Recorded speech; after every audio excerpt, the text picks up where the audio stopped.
Em nome de Jesus oramos. Amém. Podem sentar, queridos.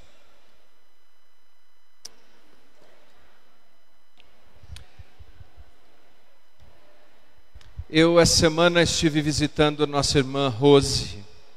E você sabe, nossa irmã Rose está numa batalha muito grande contra um diagnóstico que é ela, esclerose lateral amiotrófica. Quem não se lembra, a Rose ficava ali na entrada junto com seu esposo Cláudio, fazendo o trabalho de introdução, como introdutores, recepcionando as pessoas, sempre com um sorriso muito largo. Nesse momento, a Rose não está em condições sequer de pronunciar qualquer palavra. Ela precisa da sua oração, da nossa oração. Mas quando estive visitando, ela escreveu no bloquinho de nota que tem sempre à mão duas coisas. Eu perguntei: como eu posso orar por você? E ela escreveu: que seja feita a vontade de Deus. Segundo, ela escreveu no bloco de notas um pedido: diga à nossa igreja que eu os amo. Recado dado a você, lembre-se de orar pela nossa irmã. Continuemos orando. Deus pode fazer algo extraordinário, como fez na vida do Lucas, que estaremos comemorando no próximo sábado no culto de ação de graças. Se você está livre no sábado, venha celebrar conosco. Alguma vez na sua vida você já se sentiu traído pelas suas próprias palavras? Quando você tem a impressão de que não deveria ter dito algo que disse. Do tipo, você encontra um amigo que faz muito tempo que não vê, e de repente ele está com uma moça do lado, você diz: é sua filha? Ele diz: não, é minha mulher. Terrível isso. É aquele momento que você sente vontade de morder a língua. Por que eu falei isso? Eu li sobre esse casal, e eles estavam numa reunião com a gerente de um buffet. Eles iam fazer um evento especial logo depois da dedicação do bebê em um culto. Então eles teriam um coquetel, um jantar. A gerente do buffet, tentando quebrar um pouco o gelo, ao invés de ficar falando apenas de negócios, decidiu falar o seguinte: olha, como é que está a luta aí para perder os quilos depois da gestação? E a mãe da criança respondeu com os dentes cerrados: meu filho é adotivo. Situação, é uma daquelas que a gente pensa: puxa, eu deveria ter ficado calado. O apóstolo Paulo, na sua carta à igreja de Éfeso, ele trata exatamente desse problema. O problema da maneira como nós nos comunicamos. Eu peço a sua gentileza de abrir a sua Bíblia, ou ligar a sua Bíblia, na carta de Paulo aos Efésios, no capítulo 4, no versículo 29. Carta de Paulo aos Efésios, capítulo 4, versículo 29.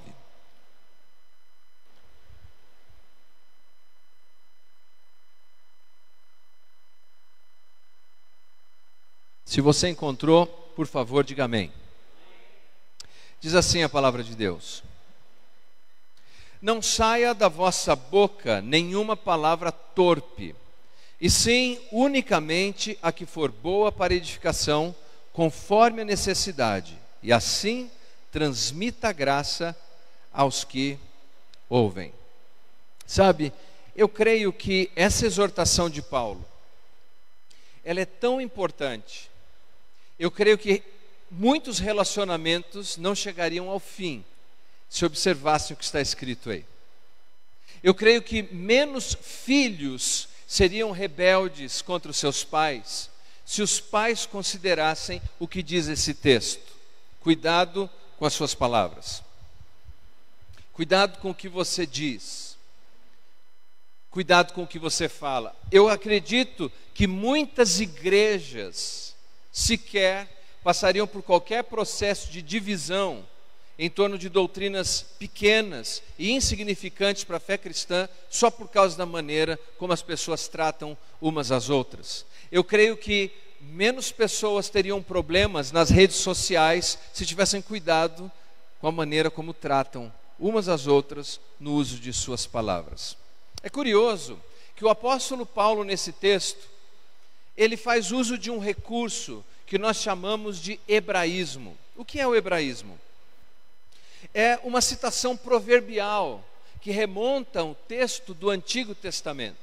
Veja você que no livro de Provérbios, nós encontramos várias orientações quanto ao risco da maneira de como usamos as nossas palavras. Eu vou citar um apenas, que se encontra no livro de Provérbios, no capítulo 29, no versículo 20. Diz assim, Provérbios 29, 20. Tens visto um homem precipitado nas suas palavras? Maior esperança há para o insensato do que para ele.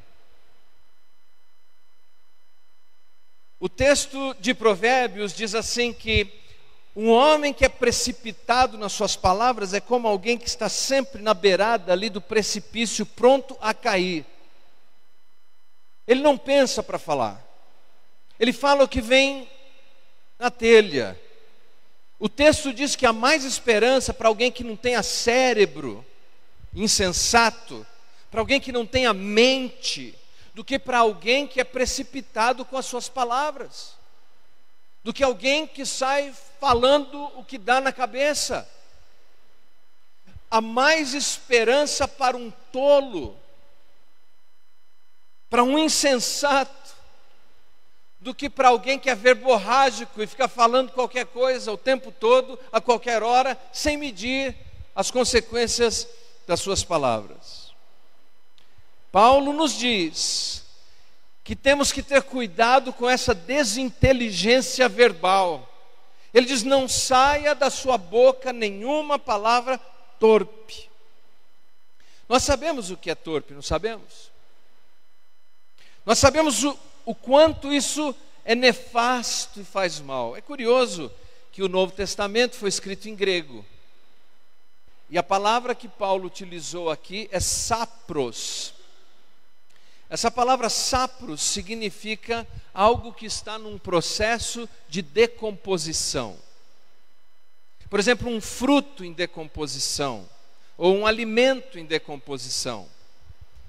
Aqui no Brasil nós temos uma fruta deliciosa que é a goiaba. A goiaba comumente, se não tiver cuidado, ela fica cheia de vermes. Aí a mãe diz assim quando você é pequeno: pode comer. Se você comer com vermes, você vai ficar bonito. Aí a gente acredita e come. Quando cresce, olha no espelho e fala: poxa, minha mãe mentiu para mim.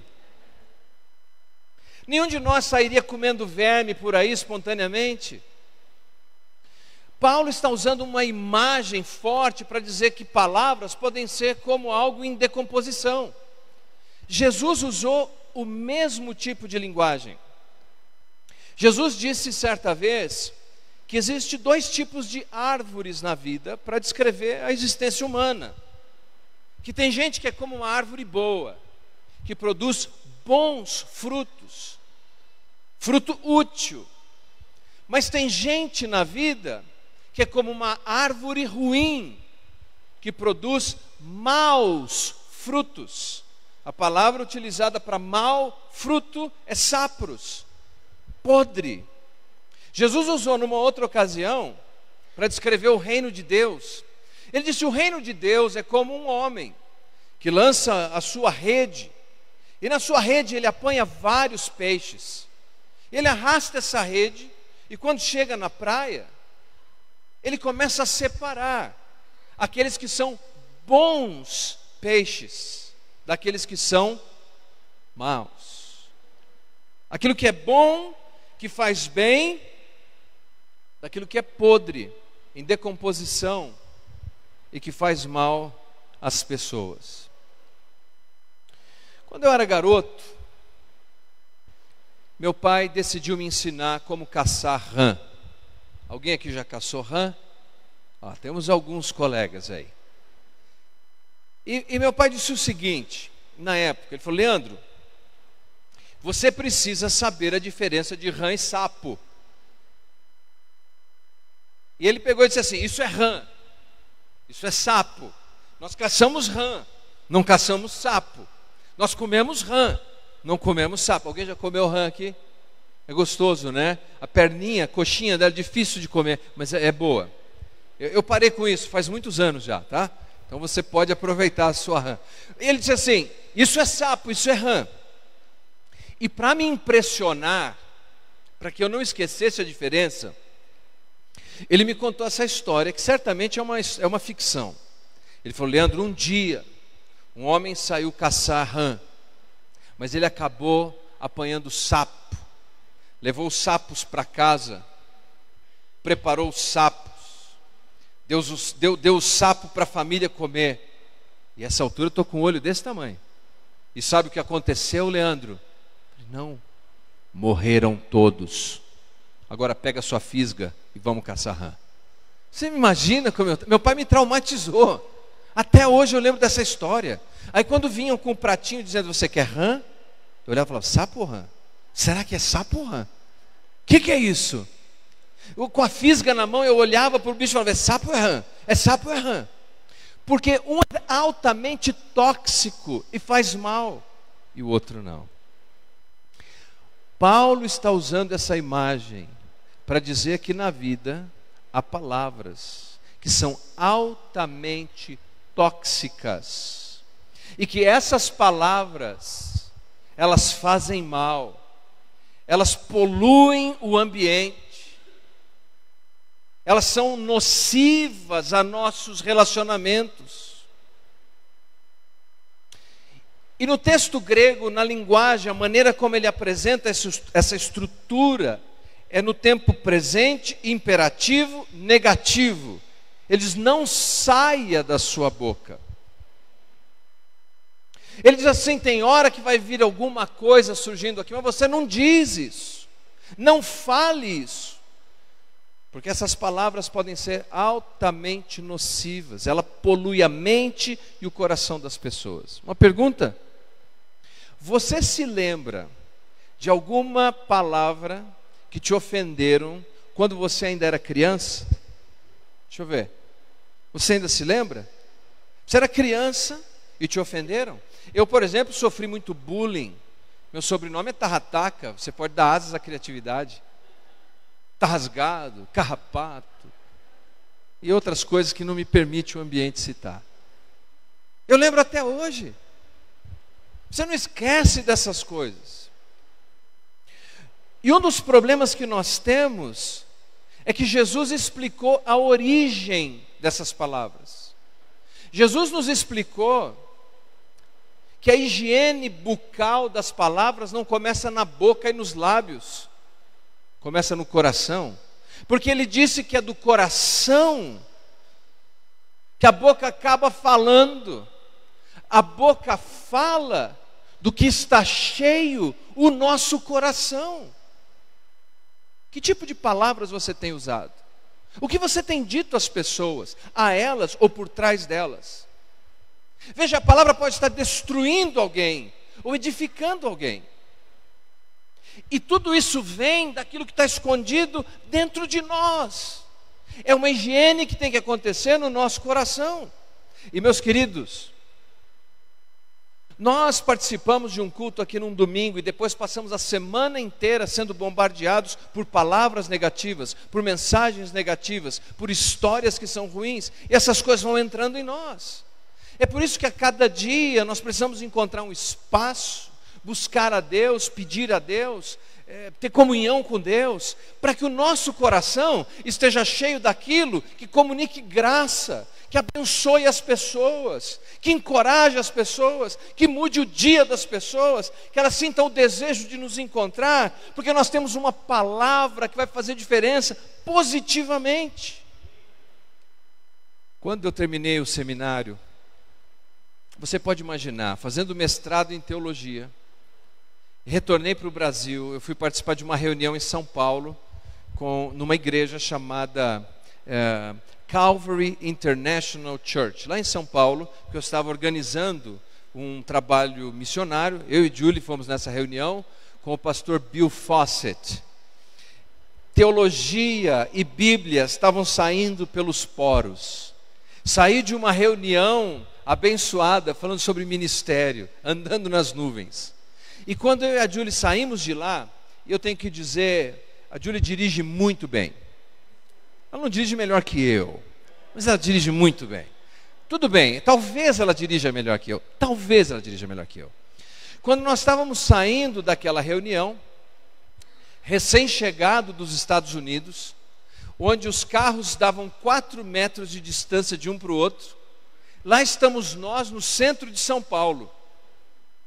E quando eu entro com o carro num cruzamento, a Julie, que dirige bem, talvez melhor que eu, começou a dizer, é para a direita, vira, pisa, acelera, vai, já sabe o copiloto? E eu fiquei descontrolado naquele momento, e pisei no freio, e o carro parou no meio do cruzamento. E o pessoal de São Paulo, gente, uma elegância, uma educação, eles acenavam para mim dos carros, eles mandavam saudações para minha mãe, para minha família. O meu sangue de neto de português começou a ferver. Aquilo que eu falei semana passada da ira foi fervendo, fervendo, fervendo, fervendo, fervendo. Chegou aqui na tampa. E eu queria ofender aquela mulher. Mas como eu queria ofender aquela mulher? Mas veja, eu estava impregnado de teologia, de estudo bíblico, de reunião com o pastor. Eu buscava dentro de mim, numa fração de segundos, uma palavra que pudesse ofendê-la e humilhá-la. E não vinha. Eu procurava dentro de mim e não vinha. Então eu olhei para ela e disse assim, sua porca. A propósito, eu tenho autorização para contar essa história. Nunca conte uma história da sua família sem autorização. Nunca, nunca. Eu tenho autorização. E quando eu disse isso, sua porca, que foi a única palavra que eu achei para tentar ofender ela, a Júlia olhou para mim. Porca? Eu falei, eu não consigo achar outra palavra aqui. E olha, parece que é brincadeira, mas não é. E uma muvuca geral ali, tá? Nós olhamos, do outro lado da avenida tinha um restaurante, com uma faixa assim, torresmo pururuca. Aí ela falou, vamos comer um porco? E fomos para lá e foi uma delícia de almoço. O que eu quero te dizer? Porque eu estou te contando essa história. Porque se nós estivermos plenos de Deus, da palavra de Deus, vai ficando muito mais difícil ser ofensivo com o outro. Quanto menos a gente tem, mais fácil é encontrar aquilo que é ofensivo. Porque a boca fala do que o nosso coração está cheio. Outras vezes eu encontrei um vocabulário muito ofensivo dentro de mim. Pela simples razão de que eu não estava pleno da palavra de Deus. O apóstolo Paulo, que é o autor desse texto de Efésios, ele escreveu uma outra carta extremamente importante para a fé cristã. É a sua carta aos Romanos. E ali, eu vou apenas citar brevemente, não temos tempo para olhar todos os versículos, mas ali ele apresenta um processo de desenvolvimento da comunicação humana. No capítulo 3, no versículo 14, ele descreve uma pessoa sem Deus. E ele diz assim: a boca deles está cheia de maldição e de amargura. É assim. Quem está sem Deus está com os lábios, a boca cheia de maldição e de amargura. Aquilo que dizem ofende, destrói, machuca, judia. Já no capítulo 10, no versículo 9, o apóstolo Paulo descreve uma pessoa que tem um encontro com Jesus Cristo. E ele diz assim: se com tua boca confessares a Jesus como Senhor, e no coração creres que Deus o ressuscitou dentre os mortos, será salvo. Agora a linguagem muda. Aquela boca que amaldiçoava, agora é uma boca que diz: Jesus é o Senhor da minha vida. Aliás, a saga de todos nós seres humanos é encontrar qual é o Senhor da nossa vida. No capítulo 3, no versículo 19, Paulo descreve o que acontece com um homem que é rebelde diante de Deus. E Paulo diz que eles devem se calar, que se calem diante do justo juízo de Deus. Mas no capítulo 15 da mesma carta, no versículo 6, ele diz que quando temos Jesus em nossas vidas, nós levantamos a voz em uníssono como um coral e glorificamos a Deus. Porque a boca, ela fala daquilo que o coração está cheio. E biograficamente, no livro de Atos, Lucas escreve 2 episódios no capítulo 9. No capítulo 9, Lucas descreve Paulo, Saulo de Tarso, antes da sua conversão. E é descrito ali no texto como um homem que respira ameaças. É uma maneira de descrever alguém cujas palavras apenas ameaçam o outro, o tempo todo, constrangem, ameaçam. Mas lá adiante, no mesmo capítulo, depois do seu encontro com Jesus, Deus envia alguém para encontrar com Paulo e diz assim: procure o Paulo, porque ele está orando. O homem que num primeiro momento suas palavras eram de ofensa e de ameaça, num segundo momento depois da sua conversão, ele está pronunciando palavras que honram e glorificam a Deus. Que palavras você tem usado? Quais são as suas palavras com as pessoas com quem você se relaciona? Quais são as palavras que você usa com os seus filhos, com o seu marido, com a sua esposa, com os seus pais, com as pessoas com quem você trabalha? Quais são as suas palavras? Ah, não se engane. As palavras que nós pronunciamos, elas poluem o ambiente em que nós estamos inseridos. Elas causam tristeza às pessoas que estão à nossa volta. Mas pela graça de Deus, nós podemos começar novamente. Pelo poder de Jesus, nós podemos fazer diferença. Nós podemos pronunciar palavras que comunicam graça àqueles que nos ouvem. Eu quero encerrar citando brevemente 2 figuras mitológicas. Uma é da mitologia judaica e se chama Golem. E a outra é da mitologia grega e se chama Pigmalião. Golem era uma maneira do judeu descrever para as pessoas que quando elas ficavam pronunciando palavras negativas umas às outras, aquelas pessoas que eram recipientes dessa mensagem negativa se tornavam uma criatura horrenda chamada Golem. Isso não está na Bíblia, é apenas uma mitologia. Mas não resta a menor dúvida que se continuamos proferindo palavras negativas aos outros, nós desconstruímos essas pessoas aos poucos. A outra vem da mitologia grega, que é o efeito de Pigmalião, que conta que ele numa ilha fez uma estátua de uma mulher, era uma estátua tão linda, que ele se apaixonou por ela, e os deuses transformaram-na numa mulher de verdade, com quem ele se casou. Isso descreve o poder da comunicação positiva, de falar coisas boas, de encorajar as pessoas, de comunicar palavras que edificam. Cada um de nós está entre um golem e um efeito Pigmalião. Aliás, a psicologia abraçou ambos, e no universo educacional esses 2 princípios são aplicados. Bom, não me interessa se você realmente está disposto a abraçar qualquer abordagem psicopedagógica, esse não é o meu ponto. Meu ponto nessa noite é que nós podemos fazer diferença simplesmente na vida das pessoas com quem convivemos, pelo tipo de palavra que escolhemos usar. E que Deus abençoe você, e que você possa ter uma boca saudável, que comunica um coração que está pleno da presença de Deus. Vamos ficar em pé, vamos orar.